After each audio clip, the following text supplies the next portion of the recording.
when SAIPlatform was first established in 2002, the three organisations that established SAIPlatform established it, and that was Danone, that was Unilever, and that was Nestle. They established it because they realised that if they didn't have a sustainable supply of raw materials, they didn't have a sustainable business.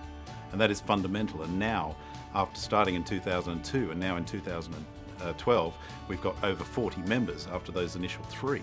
It's just indicative of that businesses are taking it seriously. And the reason they're joining organisations like SAIPlatform is that they want to get it right. Everyone is using the word sustainability. Not sure many people really understand what they mean by it, but that's why these companies are coming. We've actually defined sustainability, and we've put a definition onto it. Others will have variants of that, but at least we're all working to the same guideline. And it's not just environmental sustainability, it's social, it's economic as well.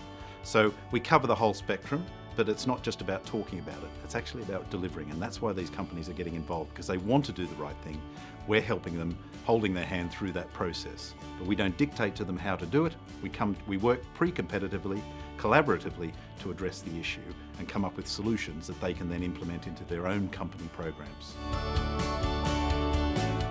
Big steps that they're taking in terms of sustainability really come back to understanding the situation we're dealing with. There's the old adage, you can't manage what you don't measure. And that's where I think a lot of organisations are struggling to get a handle on things, about how big is the issue really, and where do we invest our efforts and resources to make sure we address the right issues. So the big steps are really alignment, getting industries not infighting, but actually working pre-competitively, as I've already said, together to try and come up with common ways of measuring and quantifying, so they can work together on mitigation activities and understand that they're investing their resources appropriately and improving the sustainability of their supply chain. Collaboration is the key to this. Our success is in the collaboration on a pre-competitive basis. It's not about markets, it's about dealing with these issues that are common to all food businesses.